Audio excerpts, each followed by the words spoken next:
O Senhor esteja convosco. Ele está no meio de nós. Proclamação do Evangelho de Jesus Cristo, segundo Mateus. Glória a vós, Senhor.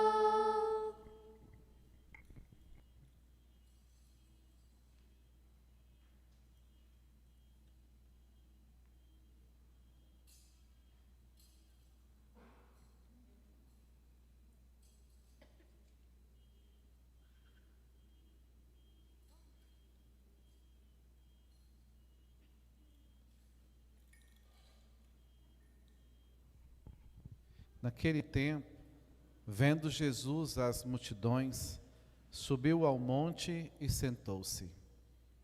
Os discípulos aproximaram-se e Jesus começou a ensiná-los.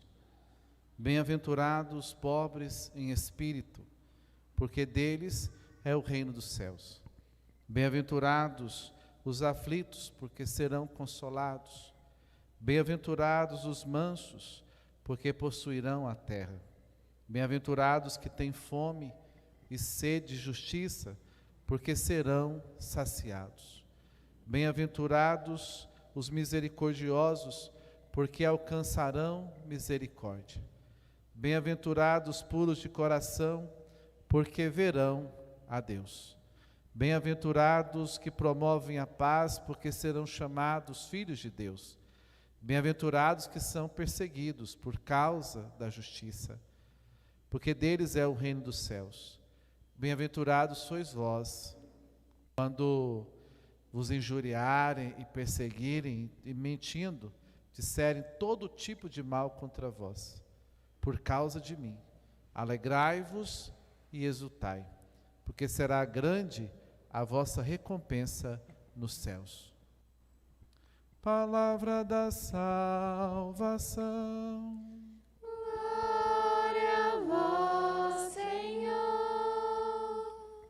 Podemos sentar um instante. Deixa a luz do céu entrar. Deixa a luz do céu entrar. Abre bem as portas do teu coração e deixa a luz do céu. Como já foi introduzido no início da missa, a igreja celebra hoje a solenidade de todos os santos.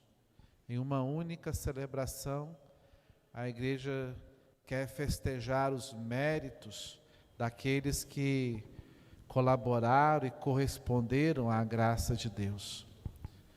É interessante falar da temática de santidade, porque é uma coisa tão necessária, não só para esse mundo, mas para alcançar um mundo vindouro.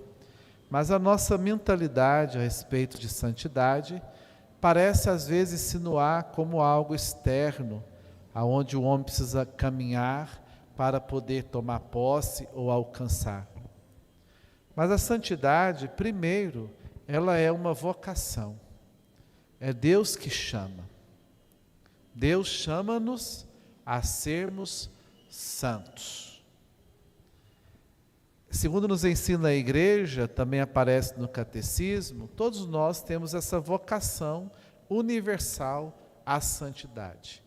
Alguns definem a santidade como a vida virtuosa, mas a santidade é justamente a posse dessa comunhão com Deus. Dito de outra forma, Deus nos dá o dom da vida. E Ele gostaria que nós vivêssemos esta vida em comunhão com Ele, em santidade.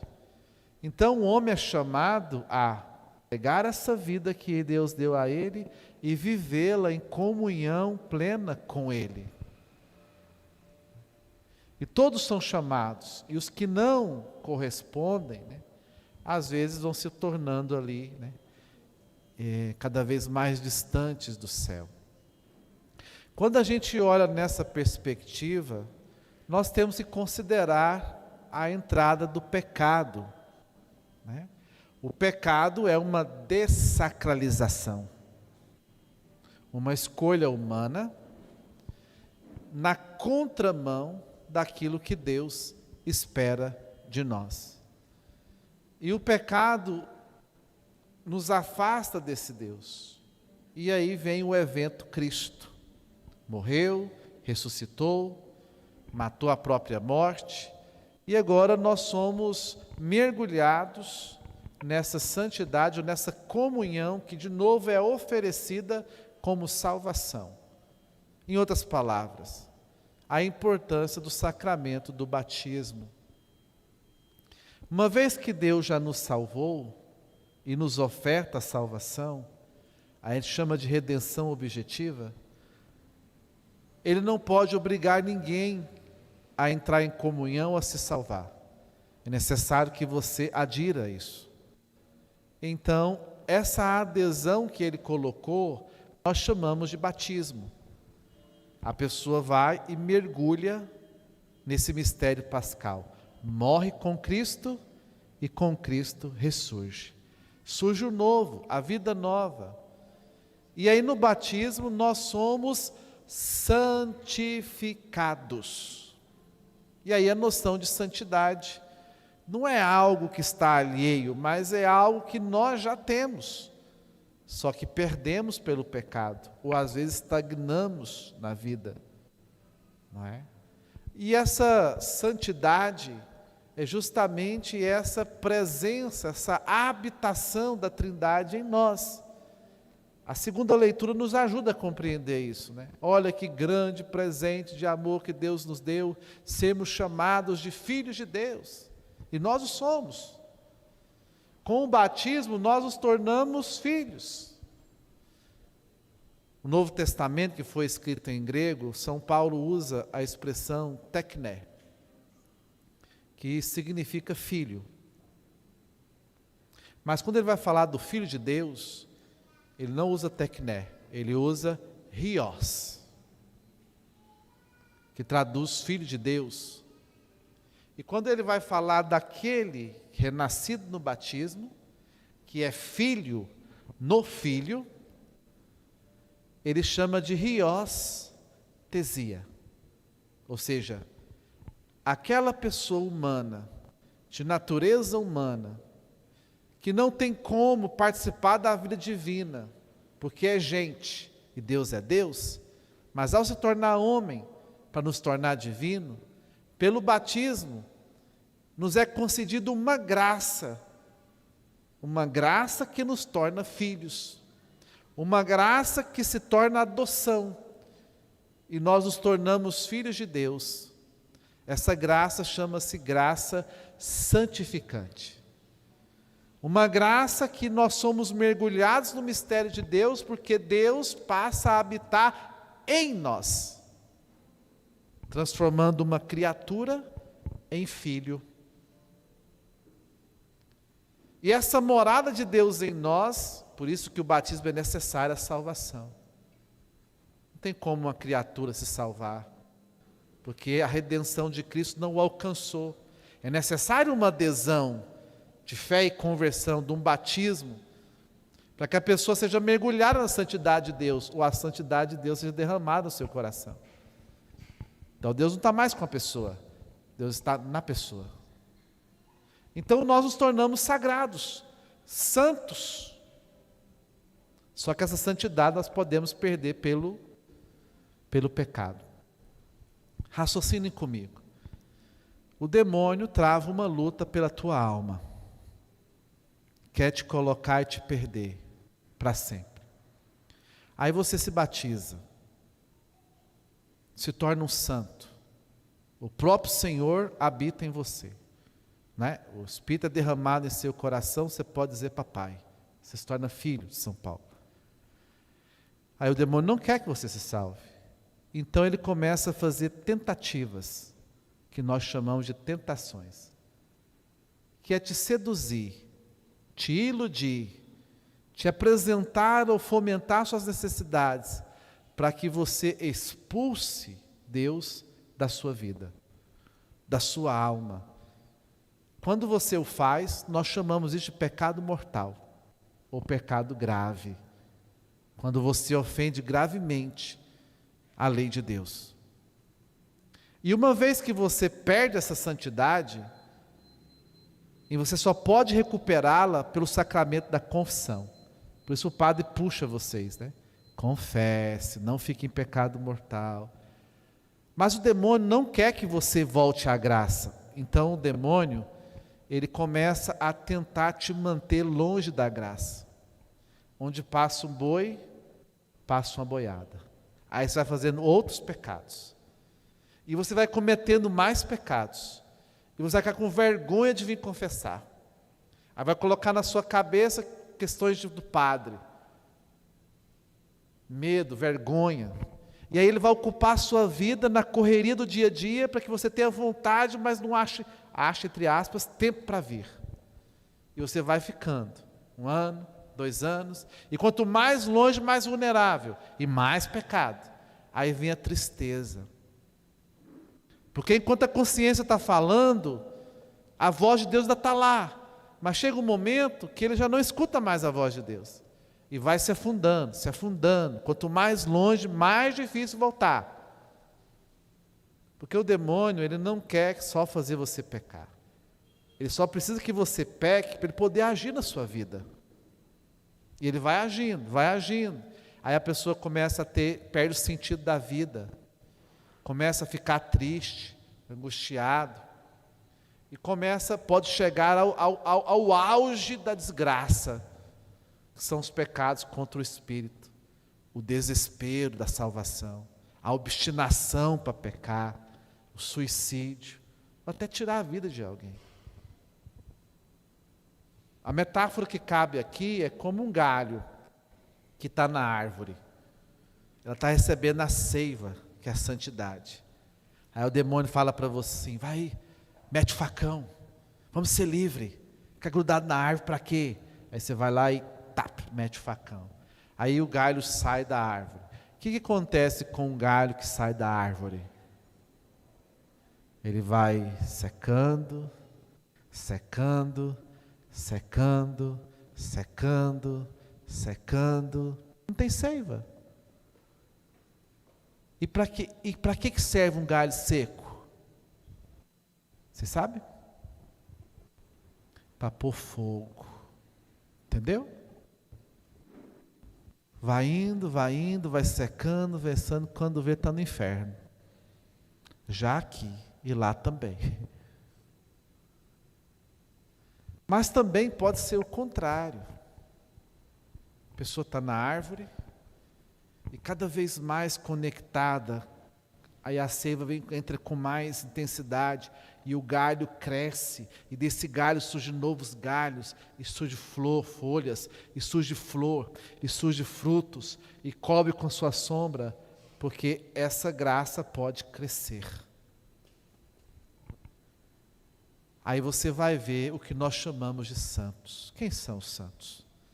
São pessoas que se esforçaram para não perder a graça. Não só não se esforçaram para perder, como trabalharam incansavelmente para que essa graça crescesse neles. Ao ponto de Deus ocupar de tal forma a vida deles, que eles foram capazes de fazer coisas extraordinárias. Basta olhar para os apóstolos. Basta olhar para todos os outros santos que fizeram milagres e graças e prodígios. Tem coisas espetaculares que a natureza não explica. Mas não são eles. É a santidade de Deus que nele habita. Mas o nosso grande problema é que nós somos cheios de nós mesmos. Então imagine você cheio de si, ou você cheio das coisas do mundo. O demônio não dá espaço, vai fazer você encher.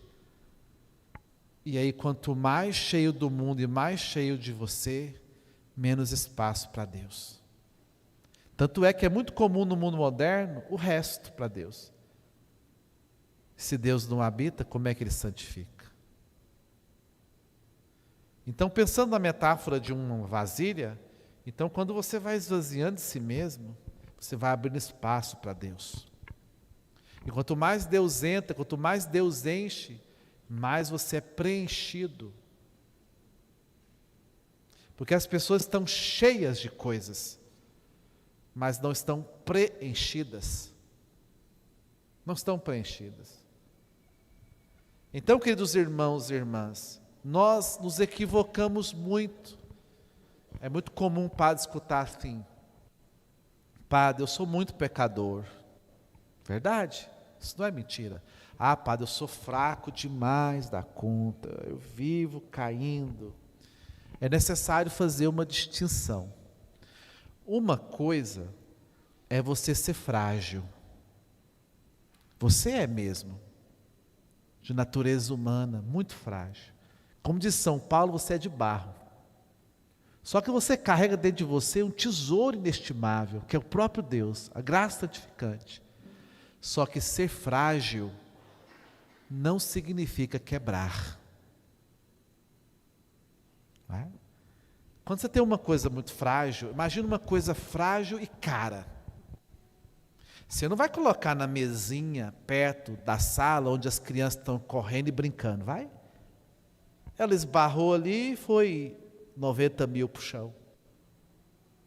O que você faz com coisa preciosa e frágil? Você guarda num lugar alto. Se possível, você coloca um trem, né? No armário. Você não fica pegando muito. Que passou, o cara, ó, coisa bonita, bonita, só era, porque não vai pegar não. Você não fica manuseando muito.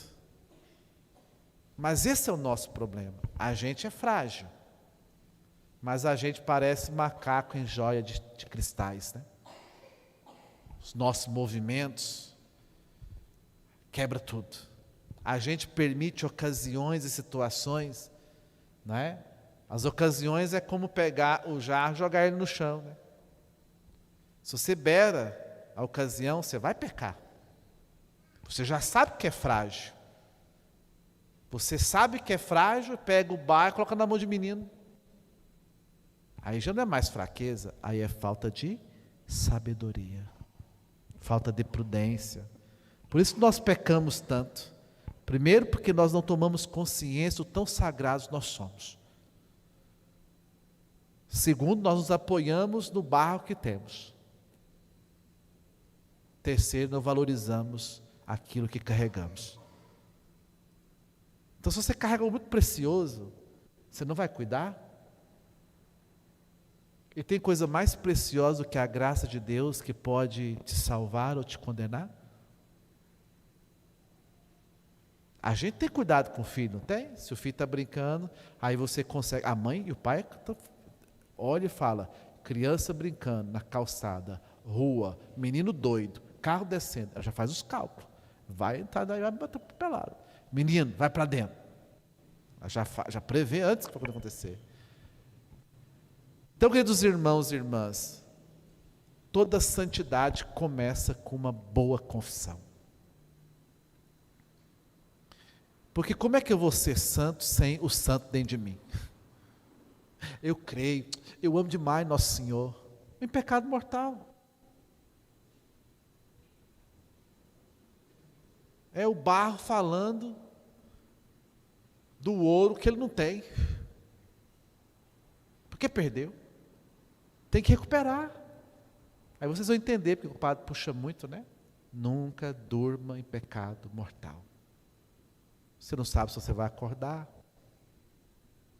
Então nós recebemos a dignidade de filhos, mas vivemos como mendigos. E os meios da santificação estão na igreja. Como é que eu faço essa graça crescer? Primeiro, evitando o pecado. Se perder, recuperar rapidamente. Mas a maioria das pessoas, às vezes, elas passam 20 anos sem confessar, aí confessa, dura 2 dias em graça, peca, aí passa mais 20 anos sem confessar. Vive mais no pecado do que na graça. É impressionante como a gente perde com facilidade e é moroso para correr. A gente começa a perguntar: será que ele tem noção da importância da santidade, da graça de Deus na vida dele? Será que ele tem noção do que é ficar sem isso?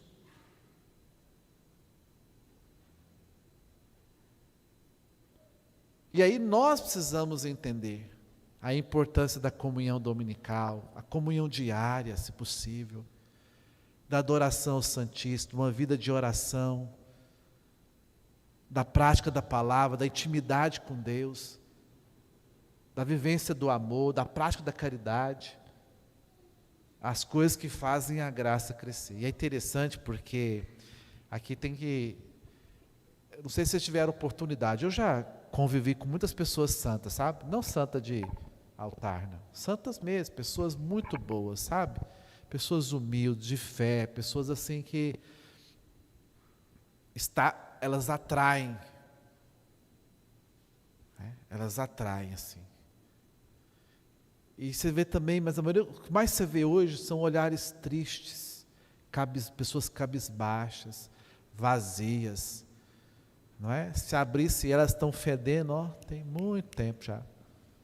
Estão mortas há muito tempo, porque sem Deus não há vida, né? Casa vazia não tem dono, né? Dá barata, dá rato, né? É preciso colocar o rei lá, para o seu interior virar um palácio, né? Então a santidade não é só vocação, é meta. Ninguém vai para o céu se não for santo. Mas a gente coloca a santidade como algo inalcançável, né? Mas não. A santidade de Deus, quando você se mantém em estado de graça, você procura, né? As coisas, Deus vai sendo cada vez mais em você. E quando Ele é cada vez mais em você, só que aí começa um processo de morte para si mesmo, né? Se eu não renuncio a mim mesmo, se eu não pego a minha cruz, né? Não tem como seguir Jesus Cristo. Mas a todo momento a gente se dispersa. Então, queridos irmãos e irmãs, sede santos, como o vosso Pai é santo. Não é? A gente precisa lutar mais para não pecar. A gente tem que buscar mais os meios, cuidado com o mundo moderno. Foram criadas em nós tantas necessidades, e a gente corre atrás para satisfazê-las, algumas lícitas e legítimas, mas a gente passa correndo atrás. E se você fizer uma reflexão a si mesmo, qual é a qualidade da sua oração? Quanto tempo você tira para rezar? Você vem à missa todo domingo? Você foge das ocasiões de pecado? Você se esforça para amar o seu irmão, para cuidar, para ser bom com o outro? Acho que mais grave do que pecar é fazer o outro pecar. Já imaginou o peso de Deus numa pessoa dessa que tira a santidade do outro? Isso acontece nos namoros, isso acontece nos casamentos, mulheres e homens ficam casados, isso acontece no trabalho, nas rodinhas da língua.